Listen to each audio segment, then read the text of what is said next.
He didn't come back for food. He didn't come back for shelter. He came back with blood on his paws and a truth no one was ready to face. Welcome to Hero Paws, where the silent heroes speak through action and the loyalty of a dog becomes a heartbeat of justice. Today's story begins not with sirens or gunfire, but with a mud-soaked German shepherd stumbling into a small-town diner, carrying an unconscious child on his back. No one knew where he came from. No one knew what had happened. But within hours, what that dog led them to would unravel a secret buried for years, expose the powerful, and bring a grieving family back from the edge. This is not just a story about rescue. It's about a promise kept, a mother's final map, and a dog who remembered everything when no one else did. Watch until the end, because the most powerful moments are the ones you'll never see coming. And if this story stirs your heart, subscribe to Hero Paws. You're not just watching. We're building these stories with you. The morning started like any other in Bear Hollow, a quiet town nestled against the dense forest of Black Ridge. The sky was still painted in pre-dawn indigo, and the cold air smelled faintly of pine and old firewood. At 6:13 a.m., the bell above Bonnie's diner rang open with jingle, then slammed shut with a force that made everyone inside flinch. It wasn't a person who walked through the door. It was a dog, a German shepherd, filthy, soaked in mud and blood. Every breath a raspy struggle dragged itself onto the checkered floor. His fur, once golden and proud, clung to his ribs in matted streaks, and his legs trembled with each step. But it wasn't just the sight of him that stole the room's breath. It was what was strapped to his back. A child, a little girl, no older than 9, barely conscious, her small frame tied down with what looked like pieces of a torn rain jacket. Her head rested limply against the dog's shoulders. Her face was pale. Her arms dangled lifelessly. For a moment, the diner froze. Then someone screamed, "Oh my God, is that Lily?" Bonnie, the diner's owner, dropped the plate in her hand, shards scattering across tile. "Call 911, she shouted. "Now!" Deputy Carl Morris, who'd been sipping his morning coffee in the corner booth, sprang up and rushed toward the animal. The dog let out a low, broken growl. His eyes, amber, sharp, and unmistakably human in their expression, locked onto the deputy's hand. Even in agony, he was still protecting her. "Easy there, boy," Carl murmured, kneeling. "You've done enough. We've got her now." The dog didn't move. He simply collapsed, his legs folding beneath him like a soldier returning from battle. The girl slumped forward with him, and Carl caught her just before her head hit the floor. "It's her," someone whispered. "It's Lily Westfield. She's been missing for days." Within minutes, paramedics stormed the diner. They worked quickly, lifting the girl gently onto a stretcher. Her vitals were faint, but there, she was alive. All eyes turned back to the dog. He didn't whimper, didn't twitch, just lay there, eyes fixed on the girl as they wheeled her out the door. His chest rose and fell in short, shallow gasps. Blood pooled slowly beneath him. One of the EMTs glanced at Carl. "Do we take the dog too?" Before Carl could answer, another voice cut through the growing crowd. "Make way, FBI." A woman in a dark coat stepped into the diner, rain still dripping from her sleeves. Her badge flashed beneath the folds of her jacket. "Agent Ellen Grant," she said. Her eyes fell immediately on the dog. She moved forward, knelt beside him, and studied the collar around his neck. Her breath caught. "Ranger," she whispered. "You know him?" Carl asked. She nodded. He was part of a search and rescue program out of Ridge County, decommissioned 3 years ago after an incident. An incident? House fire. His handler didn't make it. The case never closed. At that moment, the dog stirred, barely, just enough to lift his head an inch. Then he looked up at her, not at her face, into her, and then, slowly, agonizingly, he pushed himself to his feet. A hush fell across the diner. His limbs trembled like twigs in a storm. Every step he took looked like it might be his last. But still he walked, toward the door, toward the cold. Then he stopped, turned back, and gave Agent Grant a look no one in that room would ever forget. A look that said, "Follow me."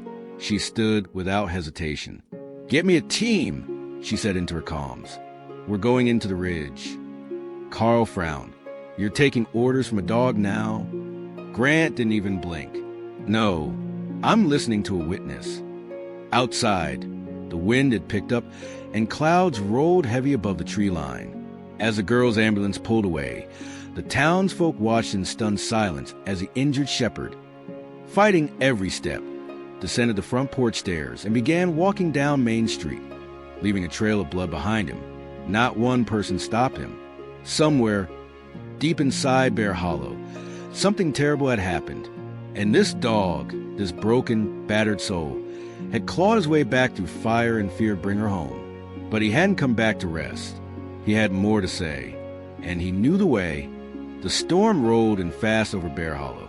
As Ranger limped beyond Main Street, deeper toward the Black Ridge Woods, Agent Ellen Grant followed close behind in her SUV, watching the dog through the windshield, her mind racing with questions. Behind her, the past was waking up. Jeremy Westfield didn't hear about the incident at Bonnie's Diner until nearly an hour after it happened. He was sitting alone in his kitchen, surrounded by silence. The television was off. The coffee had gone cold.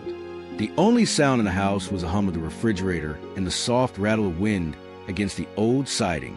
He hadn't slept much in days, not since Lily went missing. When the knock came at the door, he didn't answer right away. His body moved slowly now, as if burdened by something heavier than grief, something that had been following him ever since the day Amanda died. He opened the door to find Sheriff Buckley standing there, soaked from rain. "They found her," the sheriff said quietly. "Lily, she's alive." The words didn't register. Jeremy's hands shook. What did you say?" "She's at County Memorial. Got brought in about an hour ago. EMS says she's stable, shaken up some dehydration, but alive." Jeremy staggered back a step, gripping the doorframe. "And Jeremy," Buckley continued, "it wasn't a person who found her. It was Ranger." The name hit him like a punch to the gut. Ranger, the dog he had abandoned, the dog Amanda had trained, the dog who had once meant something, and then became a living reminder of everything he had lost. Jeremy collapsed into the nearest chair. His mind couldn't catch up. Memories surged through him. Amanda's laugh in the hallway, Lily's voice reading bedtime stories to the shepherd curled at her feet, and Ranger's sharp eyes watching him from the shadows of the living room, silently judging. He remembered the way Amanda used to talk to the dog, like he was another member of the family. "He listens," she would say, brushing his coat. "He remembers. I swear he knows more than he lets on." And he had hated it. Hated how she trusted the dog more than him in those final months. Hated the look in Ranger's eyes the night Amanda died. That deep, accusing look, as if he should have been the one to save her. Jeremy had snapped. 2 days after the funeral, he packed Ranger's things and left him at a rescue shelter 2 towns over. He didn't even tell Lily. And when she asked, he said the dog ran away. Now Ranger had come back, and with him the truth. At County Memorial, Lily lay quietly in a hospital bed, her wrists wrapped in gauze. A nurse was adjusting her full when Jeremy stepped into the room, heart hammering in his chest. She looked so small under the fluorescent lights, so still. "Hey, sweetheart," he whispered. Her eyes opened slowly. No tears, just silence. He sat beside her, hands trembling as they hovered above her blanket. I'm so sorry. I should have been there. I didn't know. I didn't think." "You didn't believe her," Lily said, her voice raw. "Or me." Jeremy froze. Lily turned her head away. "Mom said someone was following her. She said something was wrong with the project. You told her she was paranoid. You said she was chasing ghosts." He swallowed hard, guilt crawling up his throat. "She wasn't crazy," Lily whispered. "She was trying to protect us." "I know that now," he said, barely audible. "I know." There was a long pause before she spoke again. "Why did you send Ranger away?" He stared down at his hands. "Because I couldn't look at him," he admitted. "Because I saw him with her that night. The fire took everything, and Ranger was the only thing that survived. I blamed him for living." Lily didn't speak. "I was wrong," he added. "I know that now." "He came back," she said. He found me. Jeremy blinked away tears. He brought you home. She nodded, eyes welling for the first time. He never gave up, even when you did. He reached out slowly and took her hand. This time, she didn't pull away. Down the hall, Agent Grant stood with a nurse reviewing footage. They'd retrieved security camera footage in the Ridge shelter. Silent images showing a dark figure dropping off a German Shepherd 3 years earlier. The timestamp matched the week Amanda died. In the corner of the frame, just before the camera blinked to black, Amanda herself could be seen stepping out of the passenger side of Jeremy's truck. She was carrying a sealed envelope. Grant turned to the nurse. "I need to speak to whoever cleaned out Amanda Westfield's office." The nurse frowned. That office was sealed after the fire. No one's touched it since. Grant's brow furrowed. She knew what that meant. Amanda had left something behind. And now, thanks to Ranger, the pieces were starting to surface. The trees of Black Ridge loomed like old sentinels, silent and soaked in fog. The path Ranger chose wasn't a path at all. It was a tangle of underbrush, thorns, and long-forgotten deer trails. Yet he moved with purpose, like a soldier navigating a map no one else could see. Agent Ellen Grant followed from a cautious distance, her boots sinking into the damp soil, radio clipped to her vest, her eyes never leaving the battered German Shepherd. A drone hovered above, feeding coordinates back to her team circling the perimeter. The only sound between them was Ranger's labored breath and the snap of twigs underfoot. After nearly an hour of weaving through the thick woods, they reached a clearing. Hidden behind a rotting cabin was what looked like a ventilation shaft built into the ground. Covered in moss and rusted bolts, it was camouflaged against the earth. Ranger stopped. His tail didn't wag. He didn't bark.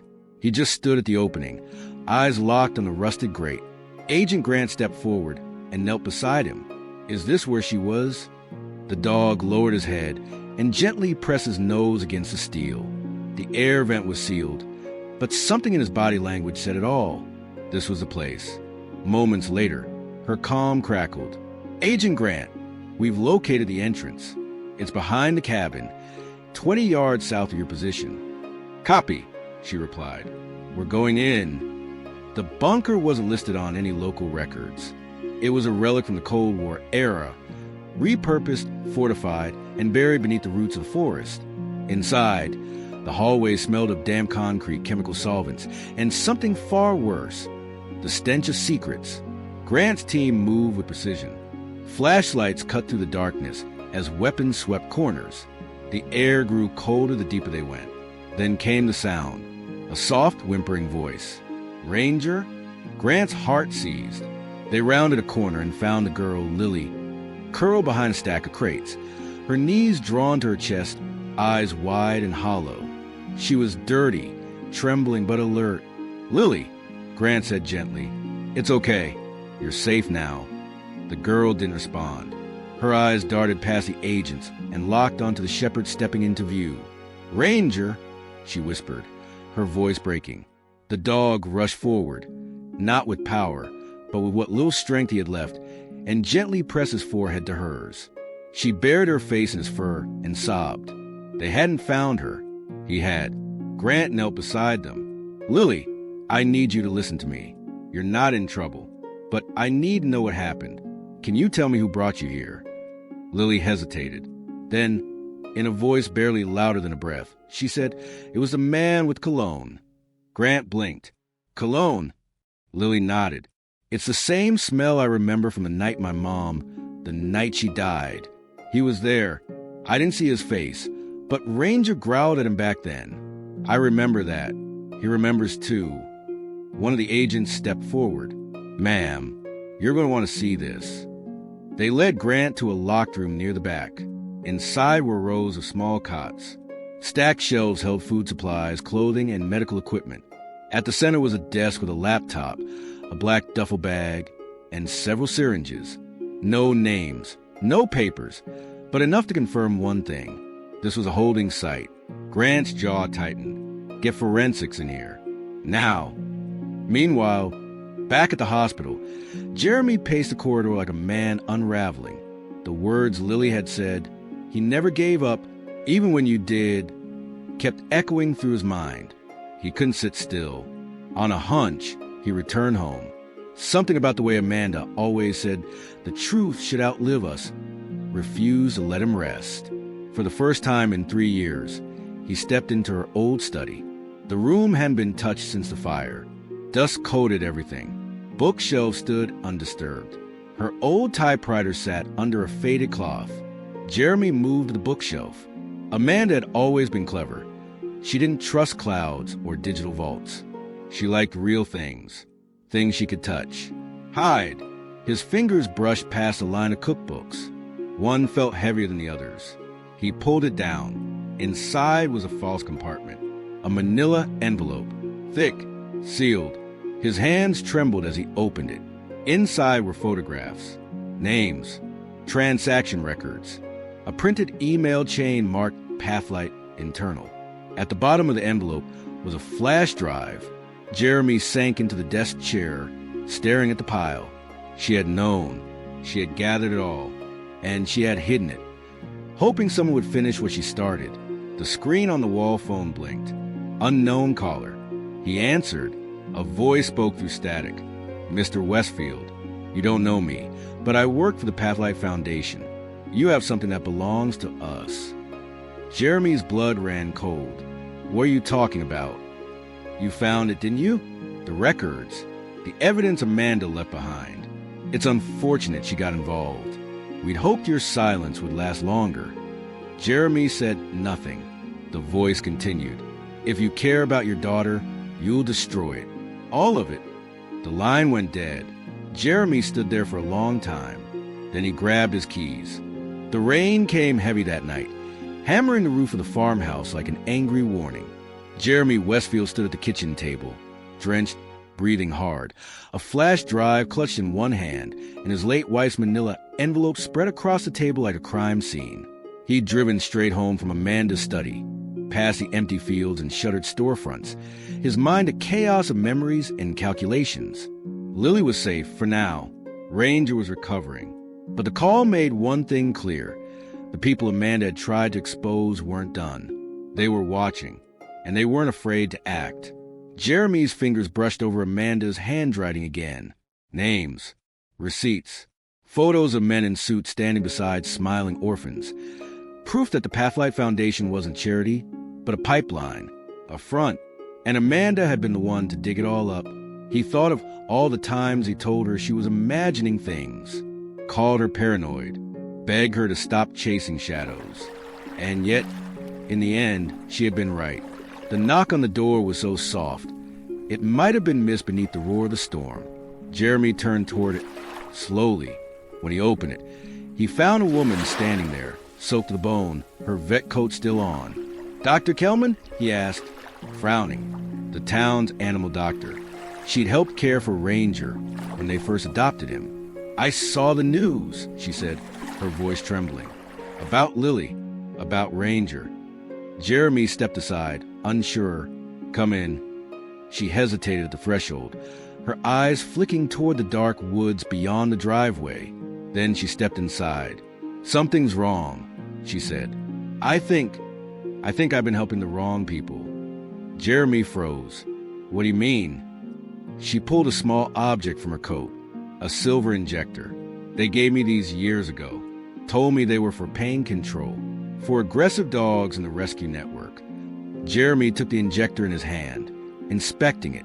The liquid inside shimmered faintly green under the kitchen light. They're not sedatives, are they? He asked. She shook her head. No, there's something else. Before Jeremy could speak, the back window shattered. Glass flew inward like shrapnel. A shape moved fast through shadows. Footsteps crashed against hardwood floors. Thunder rolled outside, shaking the house. Jeremy's instincts kicked in. He grabbed the flash drive, shoved it into his back pocket, and ducked down behind the kitchen counter, pulling Dr. Kelman with him. The front door burst open, and in stepped a man Jeremy hadn't seen in years. Frank Halvorsen, polished, calm, dead-eyed. You always were too curious, Jeremy, he said, brushing raindrops off his designer coat. You just took longer to crack than your wife. Jeremy rose slowly, fists clenched. You murdered her. Frank smiled. I offered her a deal. She declined. You, on the other hand, you were easy. One dead wife, one frightened child, and a little guilt. You went quiet like a lamb. Jeremy's jaw tightened. Not anymore. Frank's eyes narrowed. You found what she left. I did. And you're going to give it to me. You'll have to kill me. That can be arranged. He raised the pistol, but before he could fire, a low growl cut through the room. Ranger, bandaged, limping, but standing in the doorway, eyes glowing with fury. Frank hesitated. Really? He said, annoyed. The mud again? Ranger launched forward with a roar of muscle and pain. Frank fired, the shot cracking to the room, but Ranger was already midair. The bullet grazed his shoulder. He didn't flinch. He collided with Frank, knocking the gun from his hand. The two crashed into the coffee table. Jeremy duffed a weapon, but another figure, masked, armed, stepped into view from the hall. Before the figure could aim, Dr. Kelman tackled him, grabbing the syringe from her coat and jabbing it deep into his thigh. He howled, fell backward, convulsing. Chaos exploded. Jeremy got the gun. Frank staggered to his feet, bloodied but grinning. You really think this ends here? We're not just one group in a bunker. We are the system. Then I'll burn it all down, Jeremy said, pulling the trigger. The shot tore through Frank's leg. He fell screaming. Outside, sirens pierced the storm. Agent Grant had arrived. Moments later, the house was swarming. Tactical teams in black stormed the entry, cuffed Frank, secured the masked intruder, and swept the rest of the property. Ranger collapsed against Jeremy's side, his breathing shallow. Paramedics rushed in. One knelt beside the dog, gently checking his vitals. He's lost a lot of blood. Jeremy stroked his fur. He saved us. Again. Can he be moved? Grant asked. Barely, the medic said. We'll try. Lily, awakened by the sirens, stood in the hallway in pajamas. Her eyes locked onto Ranger. No, she said, voice shaking. He's not dying. Everyone froze. She stepped forward, knelt beside her dog, and whispered into his ear. You promised me. Remember?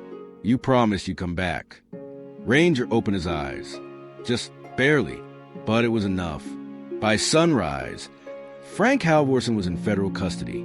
The syringe recovered from the attacker tested positive for an untraceable paralytic drug. Dr. Kelman confessed to everything, her part in it, her guilt, and her choice to finally do the right thing. And Jeremy? He stood outside the emergency vet center, Ranger inside under intensive care, his hand clutching Amanda's flash drive. Everything she gave her life for, he whispered. Now it's in the light. The hospital room was quiet. Quiet in a way only dawn can be, when the world is holding its breath. Jeremy sat in the corner, a paper coffee cup cooling in his hand, eyes fixed on the bed in front of him. Ranger lay motionless, wrapped in fresh gauze, connected to monitors that beeped slow and steady like the ticking of time. Lily sat cross-legged at his side, gently stroking his ear. You kept your promise, she whispered, her voice barely a breeze. You came back. Jeremy didn't speak. He couldn't. There weren't words big enough for what Ranger had done, for what he had become. A protector, a messenger, a living memory of the woman Jeremy had loved and lost. Agent Grant appeared in the doorway, her arm in a sling, a manila folder under the other. Her face was drawn, eyes rimmed red from too little sleep and too many briefings. But when she stepped into the room and saw the dog, breathing, alive, she smiled. Still fighting, she said softly, just like his trainer. Jeremy nodded. What did you find? She handed him the folder. Federal indictments, she said. 12 names. Politicians, executives, former law enforcement.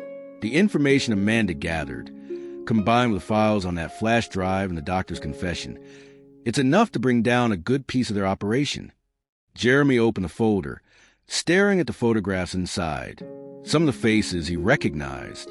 Others looked like any friendly neighbor in a Sunday paper. You think she knew how big it was? He asked. Grant paused. I think she always knew. That's why she prepared him. She nodded toward Ranger. I've never seen anything like it.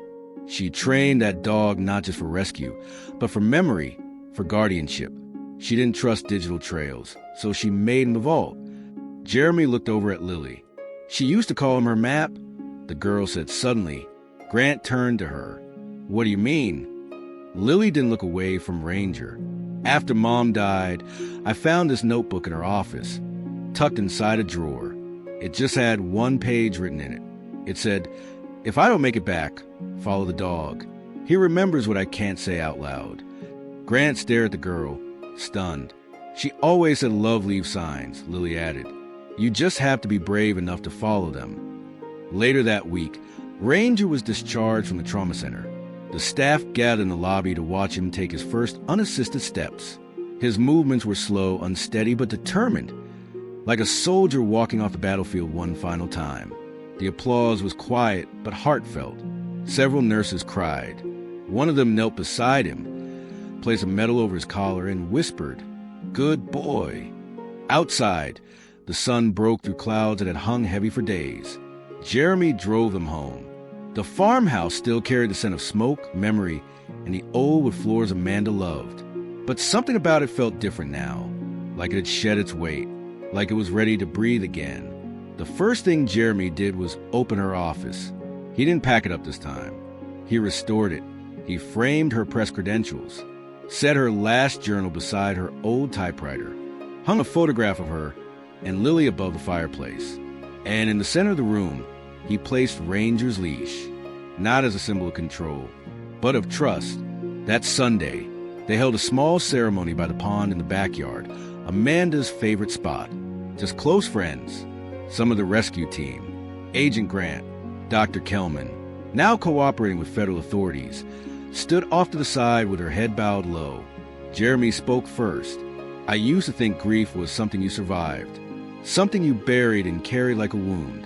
But Amanda believed grief was a compass, that it pointed us to what still mattered. He looked at Lily, and she was right. Lily stepped forward next, holding a weathered notebook in her hands. "I've been writing a story," she said. "It's called The Map My Mother Left. It's about a girl who got lost and a dog who remembered where home was." She looked down at Ranger, and it's about how heroes don't always wear badges or capes. Sometimes they walk on four legs and carry everything that matters in silence. That night, after everyone had gone home, Jeremy sat alone on the porch with Ranger at his feet. Fireflies blinked over the fields. The night was warm, peaceful. He reached into his jacket and pulled out a final letter, Amanda's handwriting on the front. "For Jack and Lily, when it's safe." He unfolded it slowly, hands trembling. "If you're reading this, it means Ranger did his job. It means you're alive. It means Lily is safe. And it means I didn't die for nothing. Please don't let this make you bitter. Let it make you brave. Hold on to each other. Tell her about me, not just the hard parts, but the silly ones too. Tell her I used to burn pancakes, that I snored during movies, that I loved her so much it made my bones ache. And tell Ranger, thank you. He carried me farther than I ever imagined."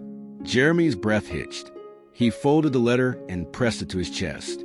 Inside the house, Lily laughed, a real, uninhibited laugh that echoed across the walls like music. Ranger thumped his tail once. And in that moment, Jeremy knew Amanda hadn't just left behind a trail of evidence. She'd left a legacy, a map made of loyalty, memory, and love. And they had followed it home. Grief, when carried with love, becomes a compass, not a cage. Adapted from Amanda Westfield's final letter. What you just witnessed is not fiction. It is a reflection of truths many live with quietly, of bonds forged in silence, of justice delayed but not denied, and of the kind of loyalty that doesn't speak but never leaves. At Hero Paws, we believe stories like Ranger's are more than narratives. They are mirrors. They show us who we are, what we've lost, and what we still have the power to protect. If this story touched you, if it reminded you of someone you miss, someone you believe in, or a pet who changed your life, please share it. Leave a comment. Tell us how you feel.